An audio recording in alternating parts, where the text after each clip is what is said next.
You're listening to XVGM Radio.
Welcome to XVGM Radio, where the bits keep coming. I'm Justin. And I'm Mike. And this is episode 136. We're doing Star Wars games, guys. That's it.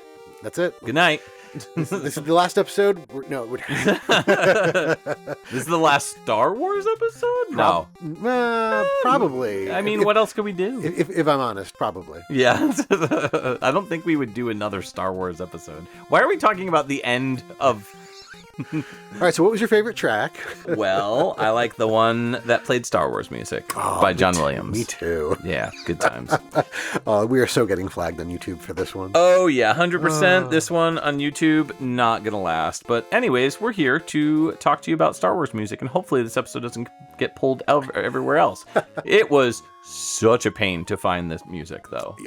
Some of it. A lot of mine, I think I had trouble with one. No, wait, actually, I don't think I had much trouble with any of my tracks. I had trouble with a bunch of tracks. Yes, and basically anything that wasn't like on a console, you know, like if it was on a PC or if it was on a handheld like a PSP, forget it. Like just near impossible to find. Anything that had like Redbook audio was like very difficult to find. Yeah. know? But a lot of fun games and a lot of very difficult games. Some fall in both categories. True. Though one we just came in on, I think, falls more in the difficult category than... / weird. Yeah, / weird. I've never played it. It's Star Wars on the Famicom from 1987. One of the first Star Wars games, aside from like Star Wars Arcade, but I wanted to use music from that, but I could not find anything. Yeah, it's hard to find. Yeah. So, and the track was track 5 by Hiroyuki Kawada. Yeah. Oh man, that's really the only way to open the show, though. just as a reminder to everyone listening, all songs that we'll be playing are based on actual music from the Star Wars movie franchise by John Williams, just kind of by default. So if we play a track and we don't talk about the composer much, it's because it's John Williams. Right. Yeah. And on that, I did say the track was by Hiroyuki Kawada. It was arranged for the Famicom by Hiroyuki Kawada. Correct. And that's really what most of these are going to be. Arrangements.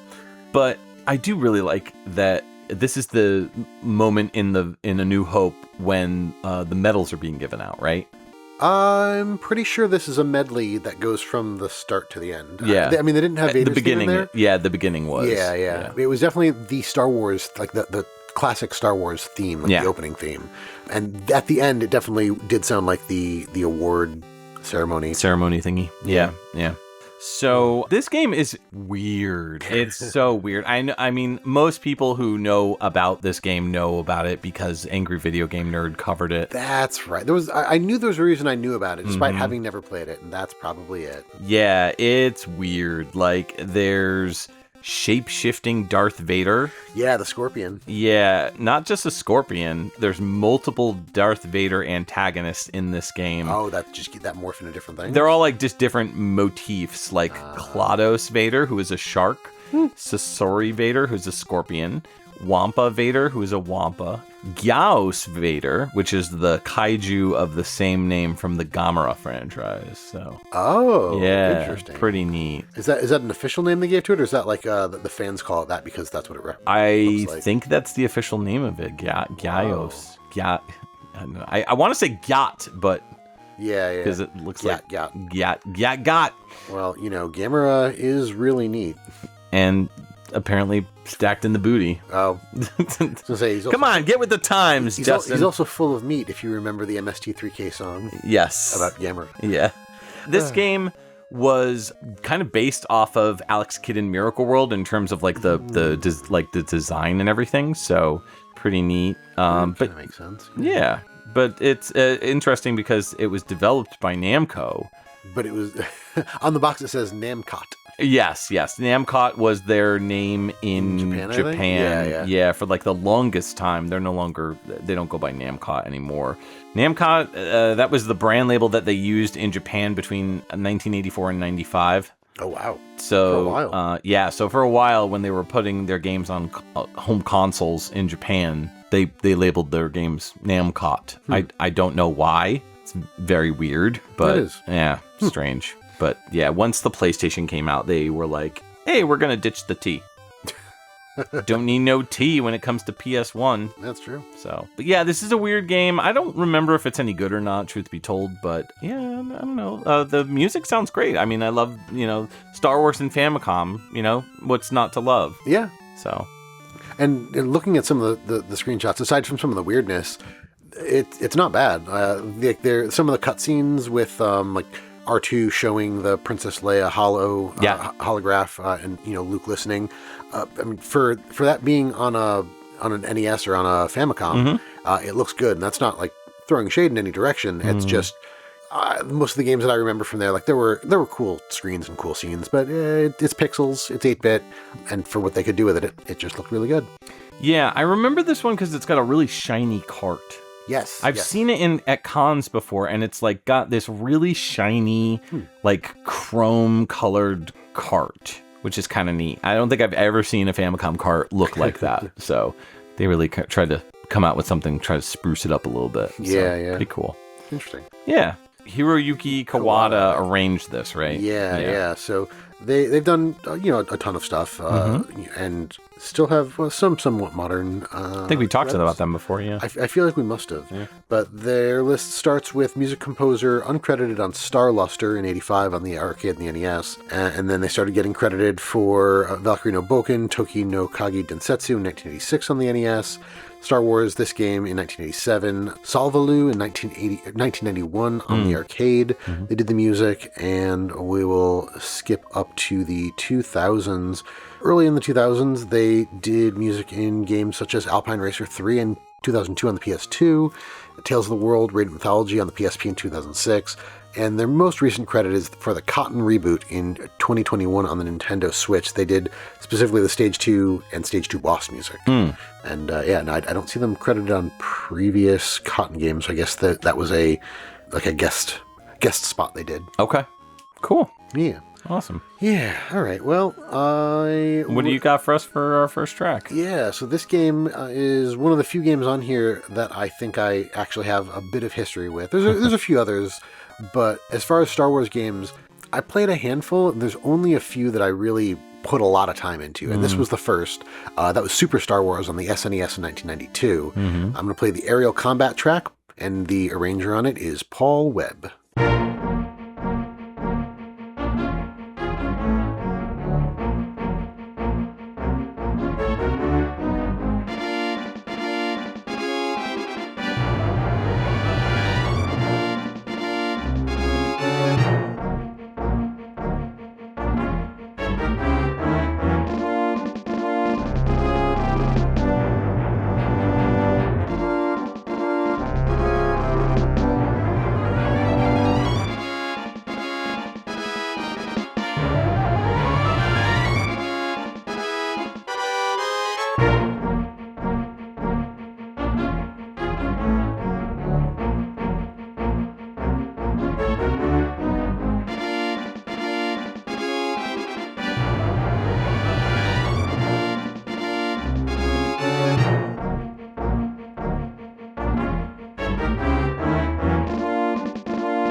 Welcome back. That was Aerial Combat, arranged by Paul Webb for the SNES 1992 Super Star Wars game. I enjoyed this one a lot when I played the games, because this is the track that plays during the land speeder stages, which is Stage 2 and Stage 7. The track is also labeled as Aerial Combat Vehicle Stages, so I'm not sure if it also plays in the TIE Fighter stage at the end, because I never actually got to beat this game. I don't think it does. I wouldn't imagine it does, because that's the trench run, and I feel like there's different music that you would want to use for the trench run. Yeah, I don't think it does. I mean, I could be wrong about that. It's been a very long time since I've gotten that far in this game. I did beat all of the Super Star Wars games, but I cheated. Like hardcore Game Genie. It's funny you say that, because I was actually, as we were listening to this, that was my exact thought is, I remember enjoying these games. I remember never being able to beat them, but man, I have an SNES Game Genie, and I really should hook that up and just run through the game to actually finally get to see the things that I could never get to as a kid. Yeah, like I can get only so far without using like unlimited continues or whatever, because I don't think it's unlimited continues. It's not. Yeah, there is a game over screen, and it is not hard to hit. Right. I hit it a lot as a kid. I think the furthest I ever got as a kid was really the Sandcrawler level. Okay. Because that level was like a maze. Yes. As an adult, I did go back and replay, and I believe I got past the sand. I'm trying to remember the order of the stages. So I got to the second land speeder level, and I don't really remember what's after that, because I only did it as an adult, and even then, because I'd never gotten that far. Eventually just hitting that wall. And Super Empire Strikes Back, I don't think I ever got past the first stage. Maybe I got past the first stage, but man, these games, this is what I was talking about at the beginning, these games are punishing but good. Or at least I remember them being good. Yeah, I mean, like, they're really well-made Super NES games. They're a lot of fun. It's great to get your lightsaber, because initially in Super Star Wars, you just have a blaster. No, you do get the lightsaber once Obi-Wan gives it to you. Right. But it's like part of your health. Yes. If you get hit, your blaster downgrades, and if you get hit and you have the lightsaber, that'll go away and downgrade, and that's what makes it so frustrating and difficult. Yeah. In Empire Strikes Back, I think you start with it. Don't just lose it. Right. Yeah, that's true. So, yeah, and I think in some of the later games, like in Empire and Return of the Jedi, I think you get different characters, too. Like, you could play as Chewbacca, you could play as Leia. Wow. Yeah, if I recall. And it's been so long since I've run through these games, just because I remember renting them as a kid and being like, man, these games are so hard. And then I would like flip through Nintendo Power and find like codes or whatever. Or maybe I had the Game Genie book and I like flip through the Game Genie code book and use the codes there. I can't remember how I did it, but I did beat all 3. I rented all 3.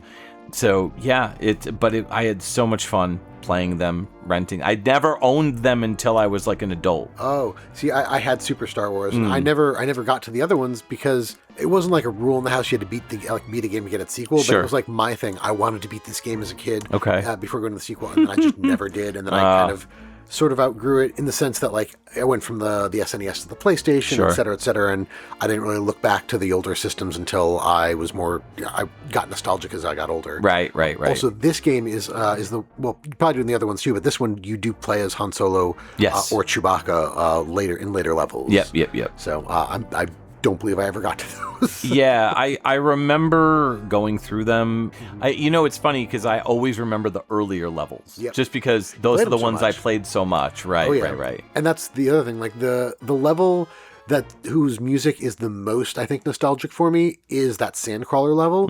But it is so empty. Like it's not a track I would want to play in the episode. Like I urge other people to go find the soundtrack, listen to it, and that music, it's not bad. It's just not exciting. Yeah. This is the level where you're going through the Sandcrawler. You're kind of like going from Sandcrawler to Sandcrawler or whatever. And then you get inside. Yeah, then you get it's inside. It's technically one huge level. Yeah. I remember that now. Yep. And so that's what I would have picked if it had been more interesting. But again, I really enjoyed the Land Speeder levels because it used mode 7, so you had these 3D effects. Yes. It was hard to control, but once you kind of get the hang of it, it's actually a lot of fun because you zip all over the place. I think you have to like shoot the Jawas. Well, that's the thing about like games back then. Like, even if controls were a little wonky, if you spent just a little time to understand the schematics of it, like understand the way that the controls worked. Yeah, they may have been a little wacky or a little bonkers, but like once you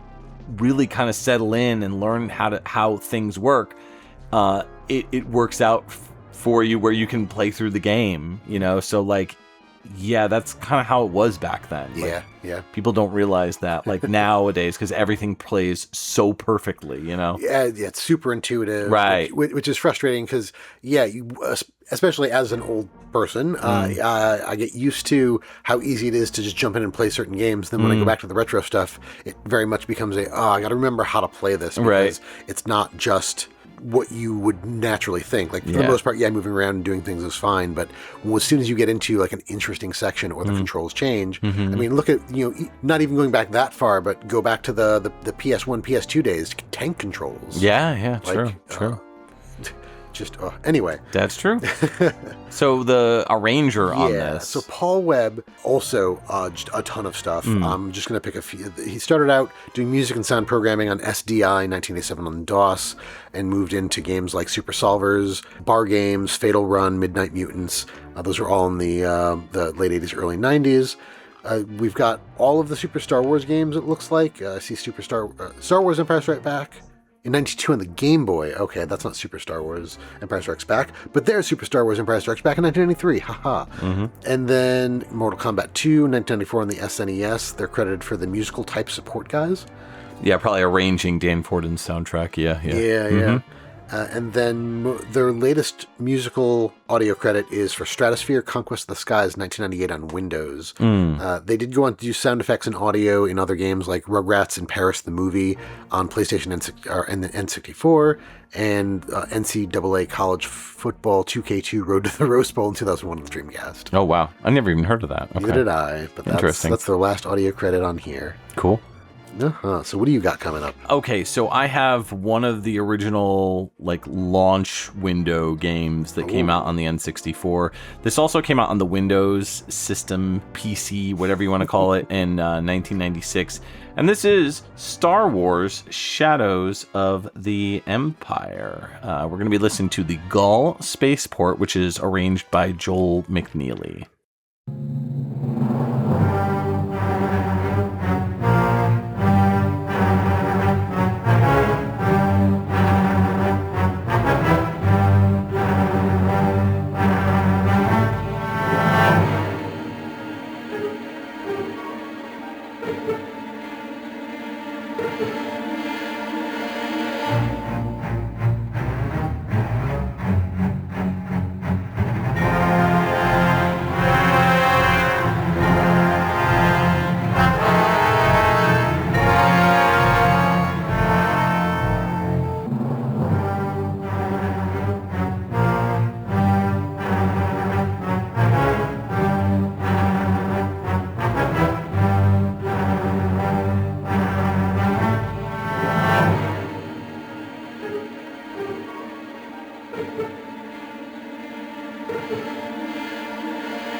Back, and that was Star Wars Shadows of the Empire, the N64 game, and it also came out on Windows. 1996 was the year release.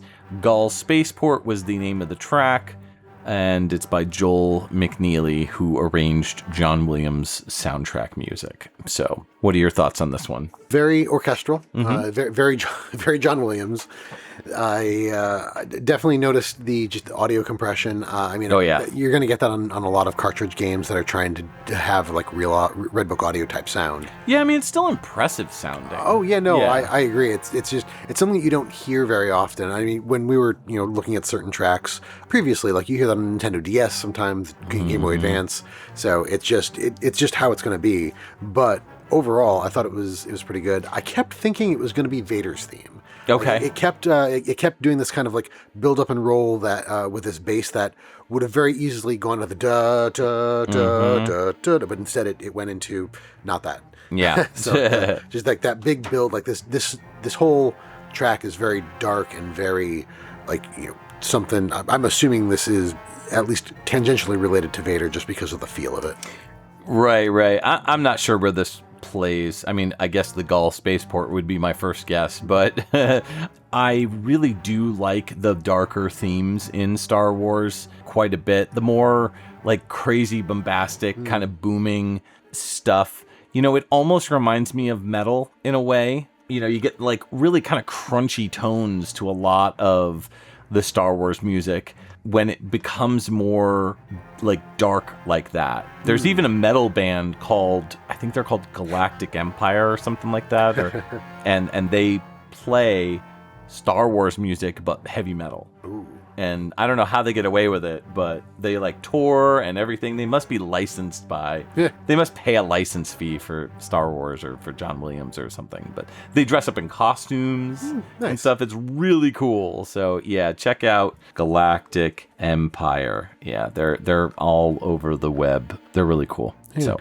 you know who else brings out Star Wars folks in costume during their concert? Weird Al. Does he really? So because he does a Star Wars song. The Saga Begins. Yes. The song that he wrote before the movie came out, and he didn't get any advanced information on the movie, so everything he had to like dig through Star Wars forums and bulletin boards to get as much information as he could to put the story together, and he got it spot on. That's awesome. You just saw Weird Al, right? I was gonna say just this past Wednesday we went to see him, and that was his encore. Like they went. Oh, that's cool. They ended. They went off. Like everybody walked off, and then about 60 seconds later, someone else that we thought was Weird Al came on, with the Darth robe and everything, and started, playing to the crowd and getting people to cheer. And then in the middle of all of it, Weird Al came out in his like Obi-Wan outfit and it just went right into The Saga Begins, and then that went into Yoda.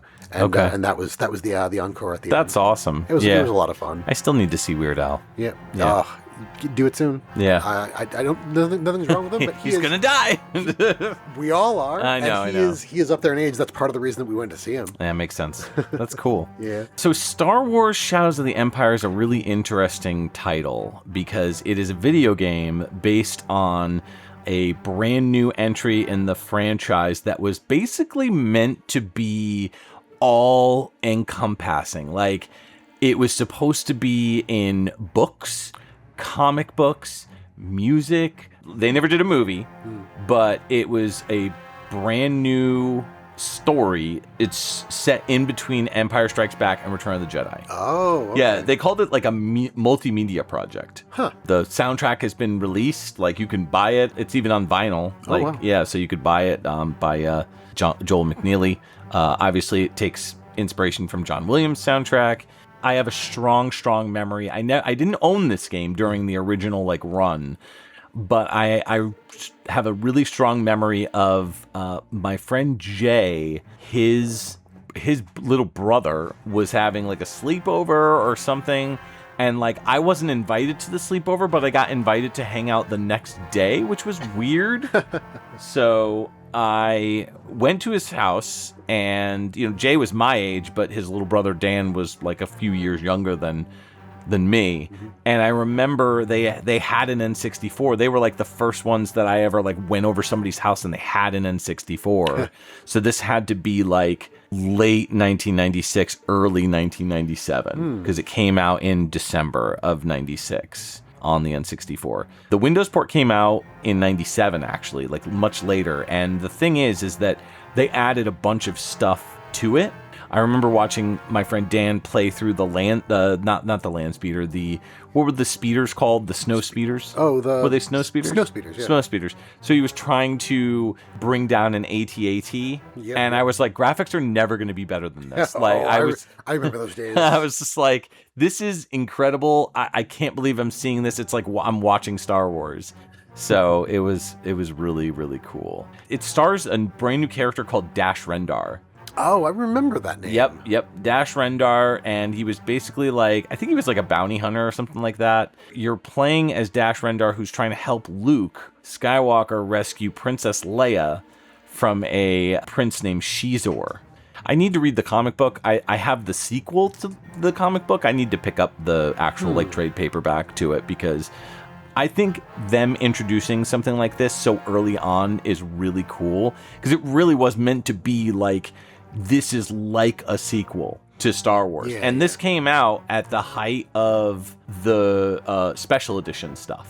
Oh, which is like, that's when I got into Star Wars. I didn't watch Star Wars as a kid. It wasn't until the special editions came out. And I got obsessed. I saw all three in the theater. I thought they were incredible. I was completely blown away. And that was my first experience with Star Wars.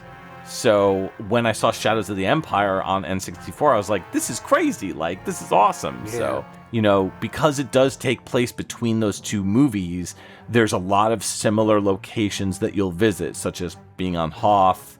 You have your own ship called the Outrider, which is pretty cool. And then there's like speeder bike chase scenes and stuff like that. It's a neat game. If you're interested in playing it and don't want to play it on the N64 because, I don't know, you don't like the N64, you can play the Windows version. It's on GOG. I think it's on Steam as well, but GOG, no DRM, have it for life. And it's always on sale for like dirt cheap, like $3. I think I picked it up on just to have it on Windows. I was like, why not? So I picked it up for like $3. But they added additional cutscenes that weren't in the N64 version, because the N64 was just still cutscenes, like, still images with, scrolling text or whatever. And this is like full on like rendered cutscenes and stuff like that. Okay. So it's a lot better. Nice. So yeah, definitely play the Windows version. It's better. But yeah, that's pretty much it. As far as Joel McNeely goes, really doesn't have a ton of credits. He has like 5 credits. This game, Shadows of the Empire, Indiana Jones and the Staff of Kings on the PS2 and the Wii, and then Disney Magic Kingdoms on Android in 2016. He's the end credit score suite writer. Okay. So not a lot to talk about with him, but that's okay, because I think we are getting a call on our Patreon hotline, right? We are, yeah. Janine, you want to go ahead and send that on over? XVGM Radio, who is this, and what can we play for you? Hey, fellas. So, I am a lifelong Star Wars fan. I love Star Wars and video games, but I've played very few Star Wars video games, which is a little strange. A few hours of Fallen Order and the Lego Complete Saga on the DS, for some reason, hardly count. One of my proudest video game achievements is that I've beaten all 3 of the SNES Star Wars games. Wow, okay, well, Mike said it too, but I'm guessing you probably didn't cheat like he did. Though I doubt I could do that again. These are notoriously difficult games, and the most difficult of the 3, despite what others might say about Jedi, what I remember being the least brutal, is Empire. The Cloud City level may be among the most repetitive gameplay-wise, but the music is one of my favorite Star Wars compositions. It begins with a feeling of respite and gradually moves into unease, danger, betrayal, and reluctant adventure, all of which play out in this section of the film, and all thanks to Lando. What can be said about Star Wars music and John Williams generally that hasn't been said a billion times? No one understands cinematic emotion and orchestral hooks like John Williams. Not to shift IPs, but the full ending sequence of E.T., the escape leading into E.T.'s departure, remains my all-time favorite piece in a film score and likely my favorite piece of music, period. I get chills just thinking about it. If you haven't heard it in a long time, I highly recommend you revisit it. Back to Star Wars. It was really difficult picking a track, one, because like I said, I haven't played many games, and two, it's Star Wars music. Every piece is legendary. I'm sure there are games in the franchise for which original tracks were written, but I'm going with experience and familiarity here. The SNES orchestral sampling in these games is about as good as it gets, and within the context of a video game, it feels like the original score. I can also honestly recommend these games today. Yes, they're super tough, and hit detection can be a little funky, but they don't suck because they're hard. The difficulty doesn't feel cheap, though I suppose that's subjective. If you've got the time and patience, which you don't, give them a shot. At the very least, you'll enjoy the music. Yeah, similar to what I said earlier when we were talking about Super Star Wars. So, yeah, let's get into it. This is Super Star Wars Empire Strikes Back, 1993 SNES game. Cloud City, as Cam said, is the name of the track, and the arranger on this is Paul Webb.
All right, that was Cam Worma's Patreon pick from Super Star Wars Empire Strikes Back. That was an SNES game that came out in 1993, arranged by Paul Webb. That was Cloud City.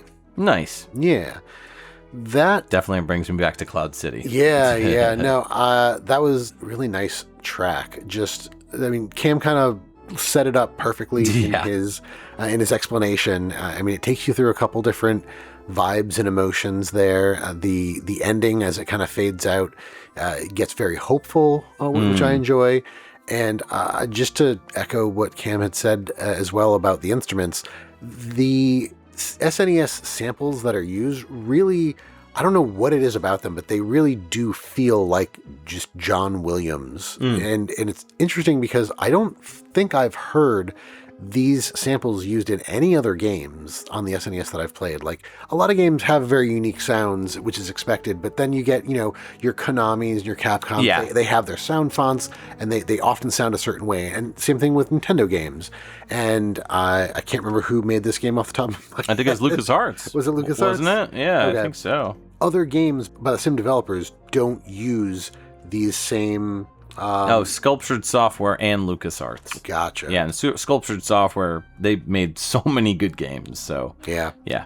So it's wild that it sounds so unique that I hear it and I go, oh, that, even if I don't know the track, that must be a Star Wars game. And maybe eventually I'll hear something that uses the same sound font and I'll make a mistake and go, oh, Star Wars, and it's not. But thus far, I've not heard an SNES game soundtrack that has this sound. It's pretty wild that this actually did get a re-release on the Virtual Console on the Wii. Yeah. Which is kind of, at least back then, was unheard of for licensed games. This game, along with the others, as I mentioned earlier, I played back in the day. I rented every single Star Wars game one at a time, and I would play all weekend trying to beat them. And if I couldn't beat them and I had to return them, I would return them and then re-rent them and then try all over again.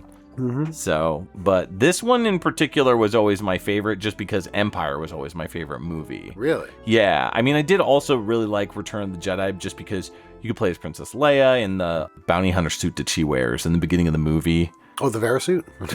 The Varia suit. Yeah. Whoever remembers, let us know in the Discord or, email us or whatever. Just, But yeah, this game had an incredible soundtrack, great gameplay. I specifically remember, again, any scene where you're trying to take down AT-ATs or AT-STs is just so incredible because they're so big and you're so small. You're so small. So it's always really cool to fight something so much bigger than you and try to figure out how to do it like they did in the movies, you know? Because you have that point of reference for these games. You have the movies. Yeah. So oh, this is what I have to do in order to take down the AT-ATs, So I know people call them AT-ATs. Yeah, I do. I always call them AT-ATs. And it's just because you're inefficient. That's fine. I am. I know. AT-ATs is just so... I don't know. AT-AT sounds so much cooler. It's like Terminator 2. No, if you say T2, it's like... T2 Judgment Day. Yeah, I don't know. So, I guess I spell stuff out. But, this game had Mode 7 capabilities too, just like you mentioned in the first one. Yeah, in the first one. So... It was really cool that they took advantage of the Super Nintendo's hardware and made really good games and really good music. Yeah, so, it's cool. It's interesting that you say, like, if you saw the movies, you have that reference for what to do. Mm-hmm. That runs true for some things, but going back to the first Super Star Wars, the first time that you're in the land speeder driving around shooting Jawas and all that stuff. Sure. I'm like, but the very first time I got to that stage, I was like, I have no idea what to do. It took me a while to figure out how to control the land speeder and everything. And then it was a matter of, what am I doing? And I think I shot one by accident and he flew off the screen, and it seemed like it left something behind. So I was like, oh, I need to shoot them and then collect these things. But again, like there was no reference there, and there was nothing to tell you that that's what you were doing. Yeah, that's true. The first game, I think they were feeling some things out. I think they took a little bit more liberty with what they were doing. Luke didn't go through a sandcrawler in the movie that I remember. Yeah. They definitely like took aspects of the movies or of that first movie and said, like, how can we turn this into a like a level? Yeah. Or like do something with this. Utilizing the sets, because I mean, you don't really get to meet Luke in that first movie until, quite a bit into the movie. It's not like within the first 5 minutes you meet Luke. No, the first 5 minutes you meet, Leia. And Darth Vader, R2-D2, I would say and the first C-3PO. 10 or 15 minutes, because like he is the main character. Yeah, but I guess what I mean is there's no beginning like there is in Super Star Wars Empire Strikes Back, where you are playing the beginning of the movie, right? Where they're in the fight for their life, That's true, yeah, because all the stuff that you're doing in the game doesn't really have a co-part in the movie, because the movie is establishing these characters and whatnot. The most action you get at the beginning of the movie is that opening Battle of Yavin? Battle, I think so. No, is it? Is it Battle? No, I don't think it's Battle of Yavin. Sure, that's the Battle of Yavin. Look at us. All right. Sounding like we know what we're talking about when it comes to Star Wars. I mean, I used to think I did. Yavin 4 was the planet that I think that was in the first movie that they landed That's on. where they destroy the first Death Star at Yavin. Yes. What I'm thinking of. Yeah, it was like, I think they were like on a moon or something off of Yavin. Yeah, well, they're above Tatooine. So yeah, why would it be the Battle of Yavin? No, they're not on Tatooine. They're not on the planet Tatooine. No, they're above Tatooine, because the escape pod for R2-D2 and C-3PO, that they land in the desert. Yes. But you're not playing as those characters in the game. No. Whereas in the second game, in Super Empire Strikes Back, or whatever you want to call it, you are starting off, I believe, as Luke fighting Wampas. Yes. Yeah. And you're riding a Wampa, and then you end up in the cave. That's it. Yeah. Because in the movie he cuts open the Tauntaun. He thought they smelled bad on the outside. Right, correct. But anyways, so Super Star Wars Empire Strikes Back, definitely a great game. So good pick, Cam. Mm-hmm. We already talked about the Arranger, so... Yeah, so I guess we'll get into my next pick. Yeah. So we're going to play something from the Master System version of Star Wars. This came out in 1993, and it's a Europe exclusive. Jedi or Cadet is the name of the track, and even though I'm going to say who I think is the composer, it's technically an unknown composer, but I think it's Marshall Parker who arranged this track. Possibly. Yeah.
All right, we're back, and that was Star Wars on the Master System. That was 1993 for the year of release. Pretty late for release. Jedi or Cadet is the name of the track, and it is either an unknown composer other than John Williams or possibly Marshall Parker. Marshall Parker worked on, I believe, the NES version of it. I think, though, that there were different companies that made this game for the ports. If you look up who the composer is of Star Wars on the Master System, it says Marshall Parker and like the AI thing. But if you actually take some time to dive a little deeper, all the normal sources that we use don't list anybody. Yeah, no credits. Yeah, there's like nothing. So I'm willing to say it's an unknown arranger until somebody proves me otherwise. Yeah. Like, you know, that guy. Bring receipts. Yeah. This game is, as I said, it's a pretty late release for a Star Wars game back in the day, you know, because at that point, like, Star Wars was out for, 20 years almost. Yeah. You know, it came out in 1977, if I recall. And so for a game to come out based on the very first Star Wars in 1993, when there was no, like, special edition on the horizon, like, they probably didn't even know they were doing that or whatever.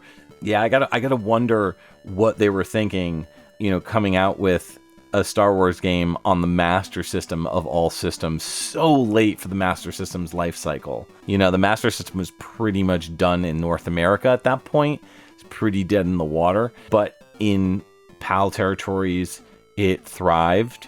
In Brazil, like South America, it did incredible to the point where, like, I think even like maybe 5-6 years ago is when they stopped releasing Tectoy like Master System consoles. Oh wow! I think, if I recall, somebody could probably quote me better on that one, but I remember reading about the Master System and its life cycle, and it was like still being used for such a long time in Brazil, specifically like South America. So it's pretty cool to see a Star Wars game on the Master System, though. And I gotta say, I'm pretty impressed by it. Like, visually, it looks great. It's really smooth frame rate and gameplay. There's a little bit of wonkiness. Like, there's a level where you're jumping through, like, you're in, like, I think the Death Star, and you're, like, getting shot up, like a cannon. And, Luke is kind of like, whoa, kind of trying to get his balance. But it hits all the normal story beats. There's no weird Scorpion, as far as I can tell, like Scorpion type Darth Vaders or whatever. Yeah. Also, there's land speeder top-down levels and some pretty neat cutscenes. I saw, like, visually some pretty impressive stuff where they had some excellent shading on a picture of Obi-Wan's actor, Alec Guinness. Yep. Pretty impressed. Yeah. What do you think of this track? I mean, it's a classic Star Wars track. The do do do do do do, and it's a little jazzed up though. Yeah. It's a little poppier, which is funny because a lot of times Master System music you say often feels like it's been put in a minor key and it feels a little bit different on the Master System. But this not Star Wars, very much major and very much. I don't know if it was sped up or a little bit faster, but it felt bouncier than the track that it is arranged from. Yeah, I mean, I think the percussion really helps with that. It had like a do kind of in the background, which really helped kind of move it along well past the more traditional, less percussive elements of that Star Wars theme. Yeah. The opening to this actually reminded me of Triple Triad from Final Fantasy VIII, which is what I started singing. Oh yeah, when it started. Good ear, yeah. But no, it was a lot of fun. I really enjoyed that one. Yeah. All right, let's move on to your next pick. What do you got for us? All right, so this is a slightly later release than what we've been doing. We've been mostly stuck in the 90s here. So in 2008, there was a game that came out in the Nintendo DS called Star Wars: The Clone Wars Jedi Alliance. Kevin Kiner arranged on this one, and the track is called Action 02.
Welcome back to this Star Wars themed Star Wars episode, XVGM Star Wars. That was from Star Wars The Clone War Jedi Alliance, came out in the Nintendo DS in 2008. Action 02 was the track, and I'm going to go ahead and say it was composed by Kevin Kiner, because this is not a John Williams track. Oh, really? He doesn't? As far as I'm aware, he doesn't use electric guitars and thrashing and stuff. Right. So this was sick. This was very sick. Yeah. As I'm re-listening to it, I was like, oh yeah, that's why I picked this one, because this is one of the first tracks I came across that was like not a John Williams track in a Star Wars game. Yeah. So, and to be fair, what this is based off of, I don't think John Williams did any of the music for the for TV Clone series Wars? or the Clone Wars. Yeah. Oh, okay. Yeah, so this is based off of the 3D CGI Clone Wars TV show that was on Cartoon Network. There was actually a companion game that came out on the same day this came out for the Wii called Star Wars The Clone Wars Lightsaber Duels. Oh, cool. So it was a whole thing. I think you're actually controlling a couple different characters. I know you've got Anakin Skywalker, Ahsoka Tano, Obi-Wan Kenobi, Mace Windu, Plo Koon, and Kit Fisto. Kit Fisto? Yeah, you know, the Twi'lek. Wow. I mean, he was kind of a main player. They ripped off He-Man. No, that's just Fisto. I know, but come on, Fisto? I mean, maybe. I'm not going to say they didn't, because I think He-Man came first. I don't think Kit Fisto was referenced until the prequels. Yes. Yeah. Cool. Yeah. So it's a DS game. It totally utilizes all of the things you would expect the DS to use. You use Stylus. the bottom screen and the stylus for almost everything from movement, QuickTime events, to fighting. It did pretty well, too. Oh, really? It was fairly well implemented, it seems. Okay. Some of the scores, I mean, the Game Informer, Games Radar, kind of middling scores, not like super high, but a lot of the info that I see says that it's not because the gameplay was bad. It was more probably just the storyline or the book, whatever you call it. Yeah. I've heard such incredible things about the show itself. Yeah, same. Yeah. There's also the non-3D Clone Wars, the one that was done by Genndy Tartakovsky. I think it was a brief, like 6-episode miniseries. It came before this. It was the Clone Wars, and it was really cool. And then there was the Clone War. I think it was Clone Wars and the Clone Wars. I can't remember which is which. The Clone Wars was, I think, this one, and then the Genndy Tartakovsky one was just Clone Wars. Okay. Okay. Yeah, so again, like a lot of Nintendo DS games at the time, where you're just using the screen for a lot of it, you know, either drawing the path for movement or for fighting, you know, you're tapping the screen, and then there's like high, medium, and low attacks depending on where you tap, and there's like, it's not a QuickTime event, but, you know, if lightsaber duels, if you clash, you got to tap on the screen. Okay. You know, the faster you tap, the quicker you overpower your opponent. Oh, stuff. boy. That's got to be rough on your screen, I'm sure. I do not doubt it. Got to buy a screen protector. Yep. But yeah, I never played this one. It does seem pretty neat. I did enjoy what I saw of the Clone Wars 3D cartoon. Never got super into it, because by the time the prequels and these shows were coming out, I was, you know, what was it, like late teens? Oh, no. No way. No. Well, this game, 2008, I was already out of college. Yeah, I was going to say. early 20s, but the prequels, yes, late teens, early 20s. Let me think about that. So I turned 20 in 2020, yeah, but 2003. The episode 1 came out in 1999, if I recall. Late teens. Yeah, so I guess that's true. Yeah, we were late teens. I just remember seeing it. I was in college when I saw the third one, Revenge of the Sith, or whatever. Yeah, because it was 99, 2001, and 2003, I think. So middle college. I remember seeing that movie I saw the midnight showing, and I went with some friends, and there were people dressed up, like in the theater. Oh, wow. And it was really cool to see, because I'd never seen anything like that before. And my friend James opens the door and just screams, "Star Wars!" like at the top of his lungs, and everybody screams. And there was this guy that was dressed up as... no, he was dressed up as Yoda. Oh, nice. And he was like walking in the front, and everybody cheered him. And then he went back around, and he wanted to go for another round of applause. So he went back to the front, and everyone was like, "Boo!" And he sat down in shame. It was so good. Glory hog. That's it. Yeah. The cartoon, The Clone Wars, I was wrong. That it ran from 2008 to 2013. I was going to say, I thought it was later. Yeah. Okay. Yeah. Well, that makes sense. So yeah, I was off on that. But the sequels, or the prequels rather, came out when we were in high school and college. Yeah. So yeah, It's cool stories, and like I know that a lot of the spin-off stuff now, like Ahsoka, came out of that, and there was a lot of really interesting storylines. So one thing that's really cool is the Clone Wars, at least the animated series. I don't know if the game. I think maybe the game was... So the game was originally going to be Day of the Night Sisters, which is a reference to the LucasArts game Day of the Tentacle, the Maniac Mansion. Yeah. But I guess the Night Sisters were first introduced in The Courtship of Princess Leia, which was a book. Oh. So I remember reading those Star Wars books. Like, I was super into it. Like, I was such a Star Wars nerd, and like between... like 7th and 8th grade, I got super into it because that's when the what's it called came out, the special editions. Oh, yes. So I was like gobbling up everything I possibly could with Star Wars. I used to read the Star Wars Insider magazine. Like the where they would like talk about the special editions and talk about everything that was going on in the Star Wars, like, modern at the time era. They talked about the Star Wars CCG card game. I got super into that. And I remember Anthony Daniels, who played C-3PO. Yeah. He had an article where he had this very like kind of way about talking in this article that was very like friendly and goofy and fun, and I tried as best as I could to emulate that by writing letters to my grandmother who lived in Tucson. So I would like write these letters styled like C-3PO or Anthony Daniels letters to the I was such a nerd. Such a dork, but that's fun. I loved it. Yeah. It was good times. I was. Did you see the special editions? Yeah. Oh, okay. Like so in the theater? I don't remember. I think I saw them in the theater. I really. Did you see the originals? I saw the originals. Oh, first. No. I was gonna say what? No.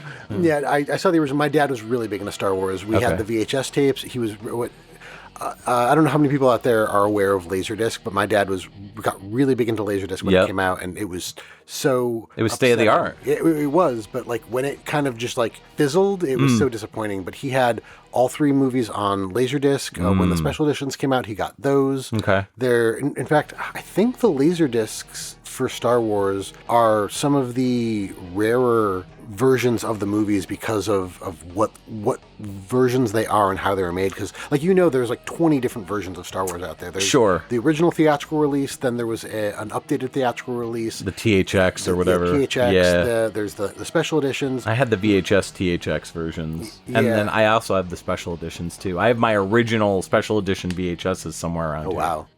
Yeah, but there were so many versions, and I mean, I don't think he had all of them, but either way, I saw Star Wars fairly young, because I mean, not that he was always watching them, but they're some of his favorite movies. So when the special editions came out, it was a huge thing, and I can't remember if he was disappointed by them or if he enjoyed them. I know as a kid, I enjoyed them, and I didn't really understand why people didn't like them. Yeah, same. Getting somewhat older, like I understand some of the things, and I understand what George Lucas was trying to do. Like he added a bunch of stuff that was CGI, the stormtroopers on like with the banthas and whatnot in Tatooine. Yeah. He added a lot of stuff because everything felt very empty, and he hadn't intended it to. Right. And those, I still stand behind those, but some of the things like Han not shooting first, like the way that he moved Han's head out of the way and made Greedo shoot first, was just terribly done. And also it really changed Han's arc from being a scoundrel who either has or grows a heart of gold to this guy who's like, oh no, he was always a good guy, and he maybe is force sensitive, the way that he was able to like dodge a blaster bolt. Yeah. But it just like that was a bad choice. I agree. The Jabba stuff was also really weird. Like it wasn't. Oh, see, I really liked the Jabba stuff, like where they introduced Jabba, because at the spaceport. Yeah, because all of that is original footage that was shot, but they hired an actual human to play Jabba, and then they put bad CGI over him. Right. I mean, but it was the 90s, and that's the thing. At the time, it wasn't really. It didn't look great, but it was still like, wow, look what they can do. I think my biggest issue with the special editions, or rather the re-releases that came out after the special editions, once the prequels came out, was they went back to the special editions and added stuff to the special editions that wasn't there. So it's funny because it's like I'm getting mad about the fact that like Anakin is grown up and there's a shot of him, you know. Oh, where they replaced the original Peter, actor, whatever his name is. They replaced the actor who originally played Darth Vader in Return of the Jedi at the very end when his ghost shows up, his Jedi ghost. With Hayden Christensen. And I was like, yo, that's not cool. But at the same time, like, I love the special editions. So it's like, I now understand, like, how the original people, the original fans felt. You know, in regards to the special edition. So I kind of get it. Yeah. I mean, I still don't stand behind that replacement because some people do stand behind it because, he reverted back to a form before he was totally consumed by the dark side. Sure. But that's not how it worked before. Like Yoda didn't. Well, I mean, Yoda never turned to the dark side, but like Yoda's ghost, everybody's ghost was what they were when they died. Yeah. And that was the whole thing. Is at the very end, Vader went back to being Anakin. Vader turned back to the light before he died, and he was what he was. Was his face all jacked up though, like it was when he takes the helmet off? No, I don't think the ghost had a jacked up face. I think so. That's a little bit of a flub because they should have kept it like. I suppose that's true too, but I think they wanted him to look Anakin's charred face. Yeah, I think they wanted him to look, presentable as a ghost. Yeah. But like taking it all the way back to young Anakin, I thought was an overstep. But anyway, do you need to be presentable as a ghost? I mean, I don't know. No. Maybe it was also they just didn't want to put him back in all the costume. They're like, nah, you're getting easy makeup. You're just going to be, we're going to throw white powder on you. If I was a ghost and I could control what I wanted to do, I would just have my thing out like all the time. Why not? I'm a ghost. All right, so this composer, Kevin Kiner, started out doing music in CSI Miami in 2004. And then went on to do these games, the Clone Wars Lightsaber Duels, the Clone Wars Jedi Alliance, and the Clone Wars Republic Heroes in 2009 on Windows. And then GoldenEye 007 in 2010 on the Wii and Nintendo DS, Lego Star Wars 3. That's not the original. No, yeah. 2010, definitely not the yeah. version. Yeah. And then also the GoldenEye 007 Reloaded in 2011. I think that was the remake of the N64, whereas GoldenEye 007 wasn't. One of those was basically a remake of the N64 one, and the other one was its own kind of thing. GoldenEye Reloaded was the remake, right? Maybe. Yeah, I think so. But they put Daniel Craig in instead of Pierce Brosnan. Garbage. Which is dumb. Yeah, it's a modern reworking of the original game. Gotcha. Yeah. And then Kevin did the Star Wars Rebel theme and score in Star Wars Rebels Recon Missions in 2015. Cool. That's it. Nice. You don't want to talk about ghost things some more? No, we're done. All right. Star Wars Trilogy, Apprentice of the Force is our next track. This is a Game Boy Advance game that came out in 2004. Covers all of the original trilogy. And we're going to be listening to the Stage Cantina theme.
All right, that was Star Wars Trilogy, Apprentice of the Force, the Game Boy Advance game that came out in 2004 by Ubisoft. Stage Cantina was the name of the track, and again, that was originally composed by John Williams. What do you think of this? It's the Cantina theme. Right. I've loved this song since I was a young child and heard it the first time. It is perhaps one of the most fun tracks in any of the Star Wars movies, with the worst genre name ever created.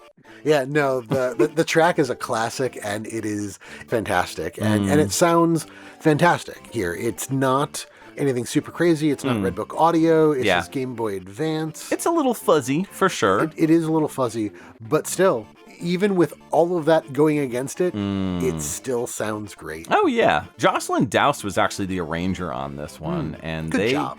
Yeah, they did really well with this, I think. In fact, they're a Ubisoft arranger, composer. Prince of Persia, Sands of Time, they did a lot of the voice editing. A lot of their stuff is sound engineering. I think one of the reasons why they were given this to arrange, or game mix, as they are called often, music and game mixer, is just because they specialize in it, and they do so many licensed games, like Surf's Up in 2007. They were the sound engineer. The Windows port of the TMNT game, which I think was based on the 2007 movie, like the CG movie. Far Cry 2, Shaun White Snowboarding. Star Wars Outlaws is actually their latest game. They are credited for in 2024, which came out on the PS5 and Windows. So yeah, they're right back in the thick of Star Wars, which is kind of cool. So, but yeah, this game is basically a 2D action trilogy. It's basically like they took the Super Star Wars games and they were like, let's make these way easier. Oh, okay. So I was afraid you were going to say way harder, and I was like, no, please, dear God, no. That would be brutal. These games are way easier, but the challenge is fair for the most part. You need to know what you're doing, but there's more of a focus on force powers and stuff like that this time around. So you get to use a little bit more force powers as Luke. I believe you only play as Luke. You might be able to play as somebody else as a secondary character, or if it's there's a couple escort mission type levels where you got to play as R2-D2, and so you're moving R2-D2 and Luke, or maybe R2-D2 is moving on his own while you have to protect him as Luke. I can't remember. So yeah, this is a really fun game. I actually reviewed this one on my channel, on my YouTube channel, and I had a lot of fun with it. I was not sure what to expect. There are some levels too, there's a land speeder. There's a top-down speeder bike level. Okay. There is some dogfight type stuff top-down. I mean, I feel like there was a Star Fox game that had a top-down view for dogfights, but maybe I might be thinking of something else. But I don't know. But I also don't see why they couldn't have done something like that for this. But whatever. Yeah. I was just thinking, I was looking through our list of tracks here, and I realized we didn't pick anything from the Rogue Leader or Rogue Squadron games. Yes. We also didn't pick any of the Lego games, but I mean, I think that's possibly a different topic altogether. Yeah, I also think that if you're going to start covering Lego games, it's really just Red Book audio Star Wars music. It is, so and it's literally we've got enough of Williams that. Theme, yes. Yeah, we've got enough of that here. So, oh well. Anyways. But yes, you were saying Rebel... Well, Rebel Assault, I had big time memories playing Rebel Assault 2. That was one of the first Star Wars games I played other than the Super Star Wars games or whatever. And I had it on PC back in the day, my old Windows IBM Aptiva. And I remember playing the crap out of that game. I loved it. I thought it was so good. It was basically like watching a Star Wars movie because it was all cutscenes, and it had a little on rails for a good chunk of it where you're just kind of being led around and you have to kind of act fast. But it was just so much fun. It was really, really good. It's a shame that the soundtrack is basically non-existent online. I think I found it on YouTube, but it's all merged in with the video clips. So you hear a bunch of people talking and stuff, which is not going to work. So yeah, go play that one as well. If you're looking for it cheap, again, same thing, GOG, always on sale. So, right. Yeah. All right. What do you got for us? We're moving from Game Boy Advance to a different console of that era, right? Sort of. This came out on the Xbox as well as PC, and I don't think there was actually a difference in the soundtracks, but I definitely went after the PC soundtrack because that's how I played it. Sure. This is Star Wars Jedi Knight Jedi Academy. The game came out in 2003, and the track is called Coruscant, Capture Crime Lord Action, and the composer on this is actually just listed as John T. Williams. So, okay. Yeah.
Welcome back. That was Coruscant Capture Crime Lord action from 2003's PC and Xbox game called Star Wars Jedi Knight Jedi Academy, with John T. Williams being the composer on this. I love this. I mean, it's great, but it's pretty much just like Star Wars music. So it literally is. Yeah. I don't recognize the song, like where it's from specifically. I'm not sure. It's from Coruscant when you're trying to capture a crime lord. With a lot of action. Yes, I know it's that. It's not from the movies. Oh, it's not? No, that's what I was wondering. Yeah, no, I knew I was just being a jerk. Oh, okay. So he actually like composed all new music for music for some of this. Oh, that's awesome. Yes. Oh, that's really cool. Yeah, the entire soundtrack to the game, except for, I believe there are a few traditional Star Wars tracks thrown in there, but for the most part, it is a John Williams score. That's for this really game. Cool. Yeah, that was one of the things that actually drew me to this game. So I played this a little after it came out. I want to say because 2003 I was still in college. But I was playing this in like 2006 after I graduated when I was working for a company in New York. There were times where I had way too much free time and I started bringing my MacBook with me and I was just playing it on that when nobody was around and I was often left alone for long periods of time. So yeah, I hadn't really played a lot of the other... So Jedi Knight is the series of games. Oh. This is the third game in the series. I didn't realize there was a third game. Yeah. Oh, that's cool. It's pretty neat. It takes place about 10 years after Return of the Jedi. Okay. You get to create your character, male, female, bunch of different races and designs, no matter what your character's name is. Jaden Core. Okay. So it's kind of like Mass Effect. In that sense. Yes. Because Shepard, you're right. Do you remember who voices female Shepard in Mass Effect? What's her name? Jennifer Hale. Yes, Jennifer Hale. And that is the voice of the female character if you choose to be female in this game. Not surprising. She's all over the place. She is very prolific, Yes. So it was a lot of fun. This is another game I never beat because there was a lot to it and I got interested in other things and just kind of lost interest. But I remember it being very interesting to me that like Luke is coaching you and so is Kyle. But one of the things that Luke tells you in the beginning of the game is that there needs to be balance to everything. And as you're developing, because your powers, you shouldn't shy away from the dark side or the light side. You should balance your force powers and what you're doing. And so I did that, and between stages, you'll get little comments from Luke or Kyle about like your progress and how you're doing. And I was perfectly 50-50 split down the line. Like I was equal dark side, light side, and Luke made a comment about, you're dipping a little too deep into the dark side there. And I was like, you said balance, guy. Right. What's your issue? Like I did what you told me to do, and now you're telling me I'm going too dark? I'm going to kill you. That's it. But yeah, it was just really cool because it was one of the first games that I had played that was, first-person shooter, and it's not just a first-person shooter. You've got lightsaber stuff, you've got powers that you're doing, and this is I don't know if it was before BioShock or if BioShock was around this time. Okay. But I definitely played this before I ever touched BioShock. I didn't realize that the Dark Forces games were part of the Jedi Knight series for whatever reason. Oh. Like Star Wars Dark Forces. Yeah, I didn't know that either. And then Star Wars Jedi Knight Dark Forces 2 came out. And then after that was Jedi Knight Mysteries of the Sith, which is an expansion for Dark Forces 2. Then Jedi Knight 2 out, Jedi Outcast, and then Jedi Academy. Oh, I didn't realize that. I thought it was just Star Wars Jedi Knight. I did not realize that Jedi Outcast was equal to a game from the 90s. Yeah. Oh my gosh. They actually, if I recall correctly, because it was all set in the expanded universe. Yes. Which I think has kind of been done away with largely by Disney. They call it... Expanded. All these games got ported more recently, I think, by a limited run... like for physical releases or whatever, but Aspyr was the developer that kind of took some of these games and remastered them. So they started with Jedi Outcast and Jedi Academy, and then they ended up doing the Dark Forces games too. But yeah, long story short, they've gotten re-released over the years, which is great. So nice. Yeah.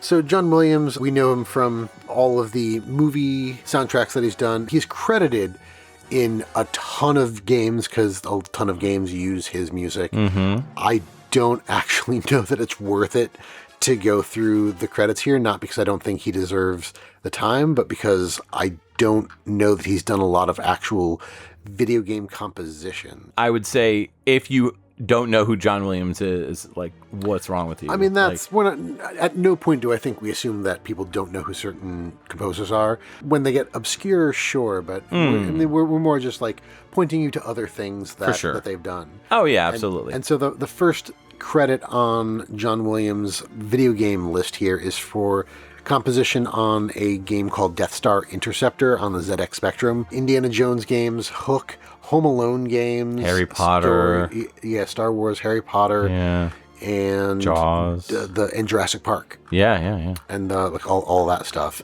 I really don't see anything here that isn't a reference to a licensed movie property. Yeah. It looks like we're getting another call on the XVGM Radio hotline. Yeah. Janine, why don't you go ahead and send that through? XVGM Radio, who is this and what can we play for you? We gotta get out of here. Wait, who is this? Are you okay? I'm a Mandalorian. Is this the Mandalorian? Oh, I'm honored. Can we play something for you? Grogu? Kid? Oh, I think he said he wants to hear something from Lethal Alliance? This is the way. This is the way. All right, let's hear Star Wars Lethal Alliance. This came out on the PSP and the DS. We're going to be listening to the PSP version. This came out in 2006, and the track we're going to be listening to is called Asteroid Field, but the raw file is called Maps 2144.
All right, we are back, and that was a track from Star Wars Lethal Alliance, the PlayStation Portable and Nintendo DS game. Came out in 2006. I'm not sure if it got ported anywhere else. I'm pretty sure it was primarily a handheld-only game. Oh, yeah. But Asteroid Field was the Star Wars movie name of the track. I'm pretty sure that plays in Empire Strikes Back. It's the raw file audio that we could find for it is called Maps 2144. So I'm not entirely sure where it plays in the game itself because I own both versions of the game and haven't started them yet. But to be fair, I got them very recently. I've been wanting to play these games forever. I've heard so many great things about them. I've heard they're really, really underrated, particularly the PSP version. But you play as a character named Rihanna Saren. She's a Twi'lek. Okay. Those are the ones with the dual... Head tails? Head tails. Yeah, there you go. Perfect. She used to be a slave, then she ended up becoming a mercenary, and then later became a Jedi. But this also kind of retcons Kyle Katarn's character from Dark Forces. The Death Star plans are stolen by him on Danuta. So a little different as far as that goes. But yeah, it looks pretty cool. You also get like this little robot named Zeo. He's like a droid who helps you out on missions and stuff. You can command gun turrets, you can climb walls and ceilings, and it looks really cool gameplay-wise, so I need to sit down with this one and play it.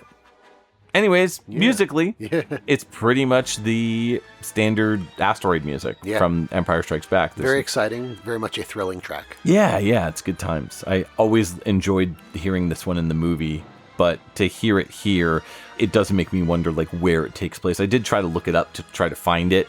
There is some musical differentiation between these two versions of the games.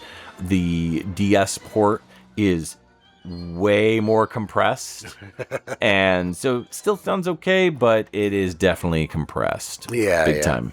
And that's the thing, like, it's the same soundtrack between the two, which is neat, but it does sound better on the PSP. I think there are some additional songs in the PSP version. That's what I would imagine, because I think there's more storage space on the medium they used for the PSP. Makes sense. When you look these up, just to kind of try to find them, they lead to the official versions of the names of the songs, not whatever the song would be called in the game. So we have to assume that it's a different thing. You're not in an asteroid field. Maybe you are, but I'm willing to bet that this plays at a different point in Lethal Alliance. So pretty cool stuff.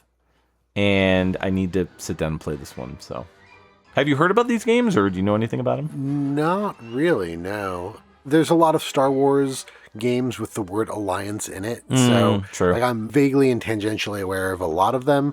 I just kind of assume most Star Wars games are either dogfight games. Or first-person shooter-style games, action, side-scrolling, Yeah, and that's not always the case. Like, there are a number of different types of games, but I'm not specifically familiar with this one. Yeah, this is more like an action-y kind of Tomb Raider-type action-adventure sort of game. So it also takes place like a few months right before like A New Hope. Oh. So the game follows the adventures of Rihanna Saren and her security droid Zeo, who attempt to steal the Death Star blueprints and fight the Imperial slaver Keeve.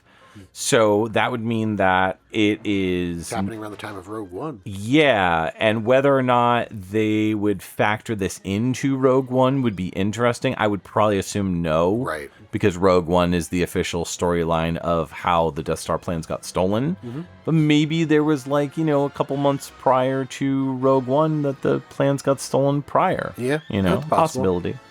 It'd really make the Empire look terrible. Like, oh man, these plans got stolen twice in the course of like a month. Oops, all plans. Yeah. But yeah, I would imagine, like many of the games and books and other extended content, this has been relegated to Legends. Yeah. Star Wars Legends is the word I think we were looking for before. Okay, that makes sense. Yeah. Cool. Let's move into another PSP game. What do you got for us?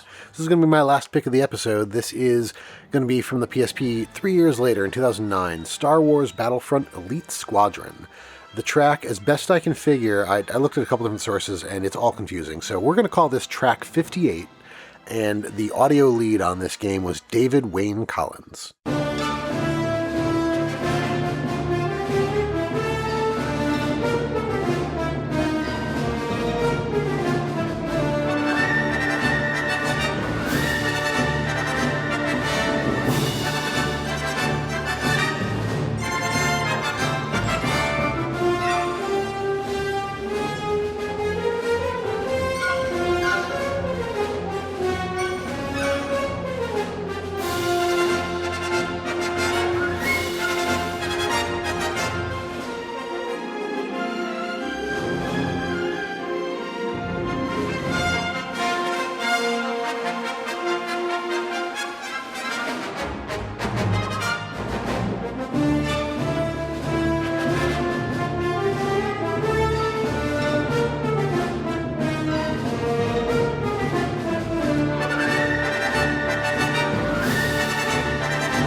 And you're back. That was track 58, I guess, from Star Wars Battlefront Elite Squadron, the 2009 PSP game that was audio led by David Wayne Collins. Yeah, that was pretty good.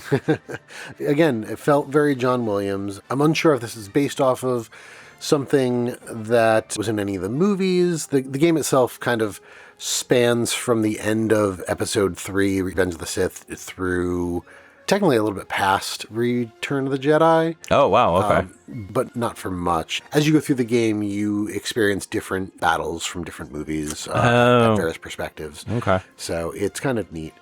But yeah, I'm unsure if this was a matter of, somebody putting together something that sounds like John Williams or adapting or using John Williams' actual score from anything. But I will say, one way or another, it has the John Williams sound and feel, so very well done.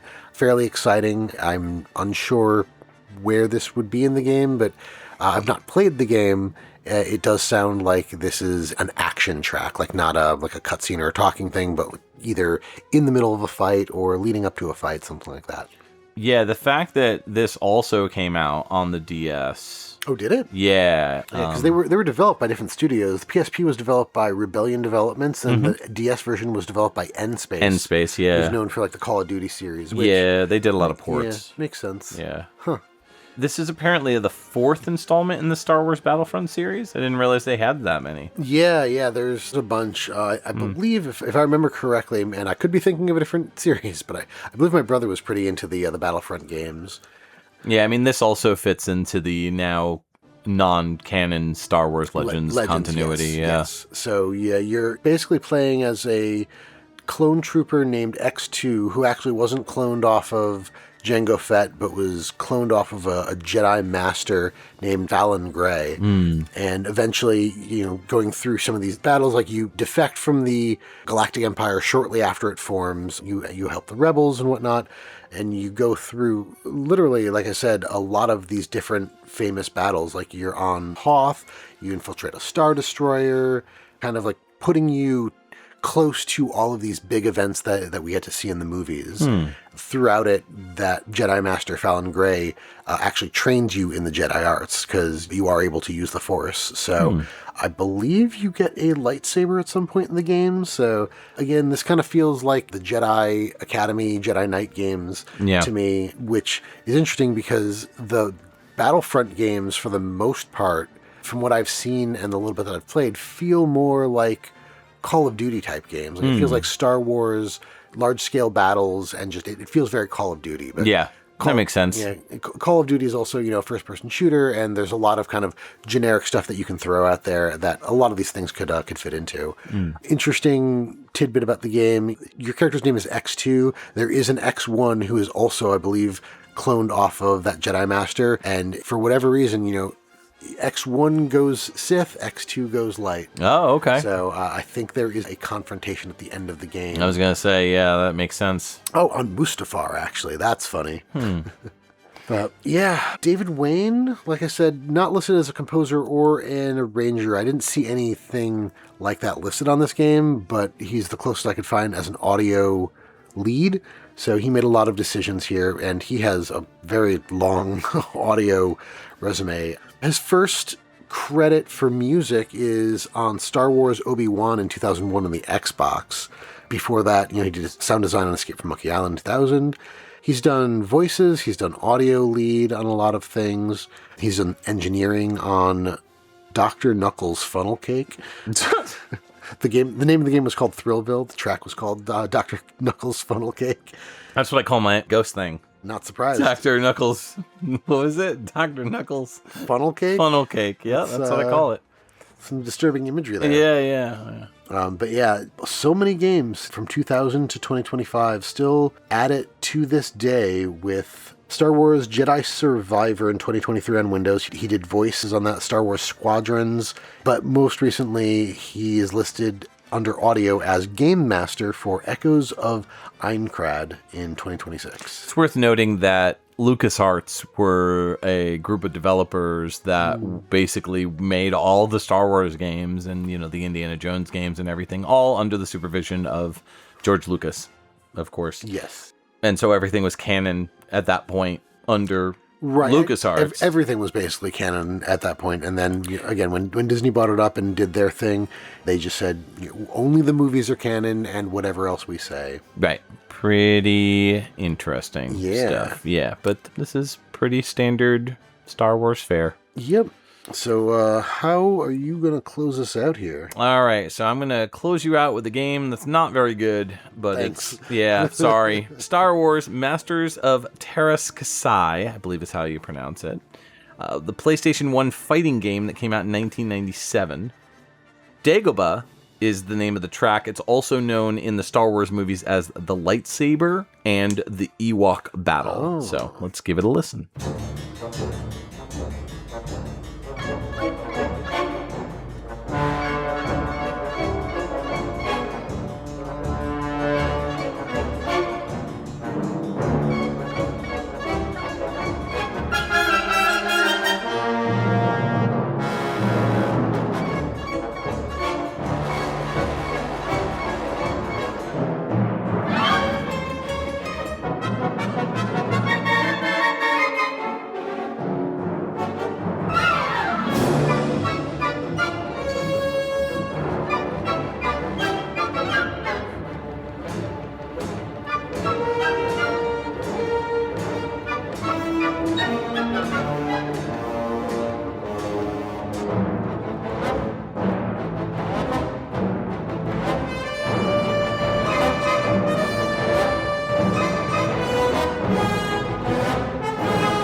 All right, Star Wars Masters of Terras Kasai, I believe is how it's pronounced. Mm-hmm. PlayStation 1 was the exclusive for this one. Only came out on that. 1997 was the year of release, and Dagobah is the name of the track. It's also called, in official Star Wars movies, the lightsaber or the Ewok battle. So, great music. I mean, in and of itself, I think this is like, it plays on the Dagobah-based level, if I recall. Have you heard at all about this game? I don't know. You said Star Wars Masters of, and my brain auto-corrected the ending to the universe. Nice. Yeah. No, Masters of Terras Kasai was a fighting game that came out back in the day. It was developed by LucasArts. It takes place after the Battle of Yavin, and the Emperor employs the services of a deadly young woman named Arden Lin, who is a master of the ancient martial arts of Terras Kasai, trying to eliminate the good guys. Yeah. So Luke Skywalker finds out and has to face off against her in various different places that you would find in like the original like Star Wars trilogy. But yeah, it's a fighting game, and you could play as a bunch of different characters like Han Solo, Boba Fett, Chewbacca, the monster dude, the pig monster. Oh, yeah. From like the Rancor pits or whatever. Yep. Interesting characters. And then I think maybe Princess Leia. Probably not, though. I can't remember. But it's not a very good game from what I remember. It's a Star Wars game, so like that in and of itself, the music is great, you know, because it's Star Wars. But like, yeah, it's not good. I remember playing this on like a kiosk somewhere. There was a store called Bernie's. Oh, that sounds familiar. Yeah, it was like a more of a local chain, I think, but it was in like the Northeast area here in the United States. Yeah, so it was either Bernie's or Nobody Beats the Wiz. I can't remember which one, but I definitely played it in one of those two stores on like a kiosk somewhere and was just like really struggling to play it. Like it wasn't very good. I may have rented this back in the day too, just because I loved Star Wars and I just wanted to play anything with Star Wars. Yeah. So I think I remember playing it and being like, wow, this is not good. Arden Lynn has like a robot arm or something too. Like she looks kind of cool, you know? I don't know much about this one, truth be told. I know it sounds good, and that's really all that matters, so. Yeah, Princess Leia is listed as a character. Oh, okay. So maybe I get to play as her. Yeah. When it comes to fighting games, Capcom are kind of like numero uno in many ways. And what's funny is that they wanted to do a Star Wars game. And so, like a fighting game. And so they approached LucasArts with it, apparently, and they shut him down. Like, no, you can't have our IP. Like, screw you. And so they ended up being like, fine, we'll just make our own. And that's what Plasma Sword is. Or it's also known as Star Gladiator. Came out on the PlayStation 1 called Star Gladiator. And then the sequel was called Star Gladiator 2 Plasma Sword. Nightmare of Bill Stein, or I think it's Bill Stein. Nightmare of Ben Stein's money? Yeah. So, yeah, Masters of Terras Kasai, not good. But tunes are good, and I do love this track. I really like the beginning of the track, actually. And it kind of morphs into, you know, the traditional Star Wars fanfare. So, it's kind of hard to talk about Star Wars music, because, like, it's just bombastic and exciting and booming, and sometimes it's beautiful and melodic and daring and exciting, and it's just Star Wars music. Yeah, you know. yeah. So John Williams is kind of a master of his domain in many ways. So like, all you have to say is it's Star Wars music, and people are like, "Oh, okay, I know what that is." You know. Fun fact: Terras Kasai is actually Swedish or Norwegian. Oh, it means steel hand. Okay. Oh, well, that makes sense because she's got an arm like a steel hand. Yep. Oh, okay, Yep. okay. So that's. So can you only have this martial art if you have a like metal arm? I guess. All right. Sorry, it's Finnish. Not, Finnish. Not Swedish. Oh, okay. Interesting. But that also means that in the Star Wars universe, if in-universe called Terras Kasai, that means that the Finnish exist somewhere in the Star Wars universe. Right. Yeah. Or true. the Finnish language, at least. Just wanted to point out, even though he's not credited for music in terms of like composition, David Levison is the music editor, so to speak, for sound and music. So I'm not officially putting him on the list here, but he's done a ton of Star Wars stuff, like Star Wars Episode 1 Phantom Menace. He did Star Wars Episode 1 Racer, the Star Wars Demolition game on the Dreamcast and PS1. You know, Star Wars Obi-Wan. He's done tons of Star Wars stuff, and, you know, a lot of stuff for LucasArts. But yeah, I figured I'd mention it, that he's also done like music editing. So yeah. Fair enough. All right, well, that brings us to the end of our episode. And as customary, we like to pick the favorite track. I feel like it's going to be harder than normal. No, I know this one. I like the one from the Star Wars. Oh, yeah, that one. Yeah, that was a good one. No, but actually, taking a look at the list here, I think I'm going back to your Apprentice of the Force game. Okay. Stage Cantina track from that GP game. It's hard to beat that. It's hard to beat that song. It's so fun and silly. True. I think I'm going to go with your Clone Wars track. It had that rocky, that rock guitar metal track. I'm a sucker for orchestral guitar, you know. So if you throw in some guitar in an orchestral song, it's gonna hook me. So I'm gonna go with that. That's good stuff. Action 02. Absolutely. Nice, good choice. Yeah. What are your favorite picks? Let us know in our various social medias. So we'd like to take a moment to thank our Patreon patrons, without whom this show's continued improvement would be impossible. They are Cam Worma, Rage Cage, Scott McElhone, Brad Austin, Chris Murray, Zombie Mike, Nick Davis, Ryan McPherson, Red Hua, and Kitty Sparks. If you would like to become a patron, you can sign up at patreon.com/XVGM Radio. There you can see the different tiers as well. Just $1 gets you a thank you at the end of the show and access to our monthly live shows. You can visit our website, xvgmradio.com, where you can listen to all the episodes and learn more about your hosts, as well as any of our guests or composers that we've had on the show. If you'd like to reach out to us, you can always email us at xvgmradio@gmail.com. If you've liked what you've heard, please consider giving us a review on iTunes. You can join our Facebook group and chat with other VGM lovers at facebook.com/groups/xvgmradio, where we talk about everything from current game news to sharing awesome VGM tracks, or just talking about the podcast itself. You can also find us on Twitter and Instagram. Our handle on both of those sites is at XVGM Radio. If you don't have any other social media or just want to try something unique, check us out on our Discord group chat. Links will be in the show notes. All right, we are coming back in 1 month with a new episode, and joining me will be Ed Wilson. And Ed will be bringing a interesting thing. We're going to be going back to the Nintendo, but we're going to be doing something called the 30 pack. So it's going to be an NES 30 pack with Ed. The NES 30 pack... Is that the game that just had like 30 games on it? Yeah, it's not Action 52, but... Right.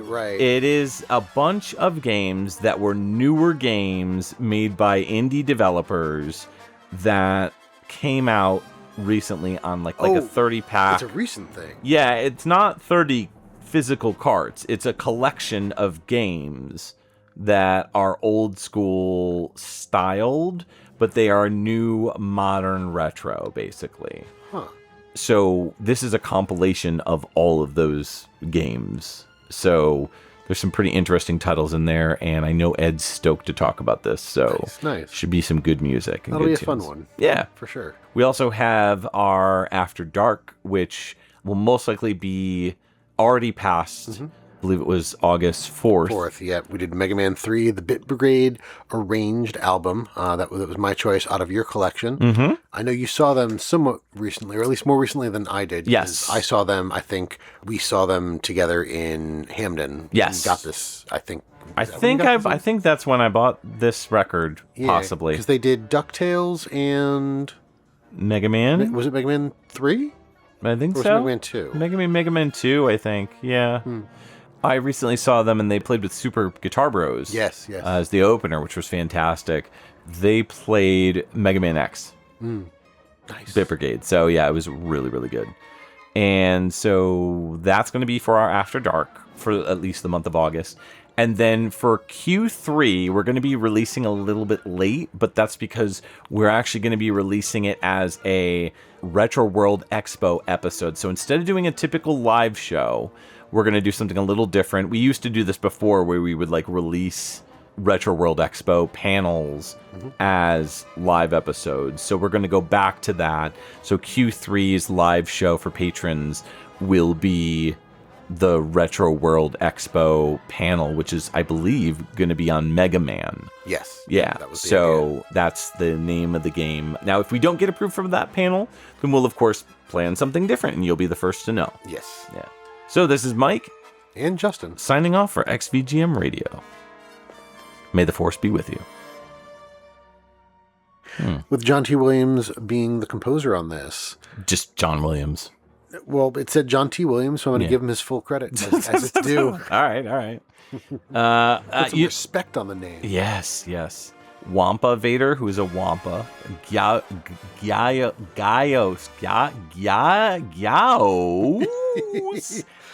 How do you pronounce that? You don't.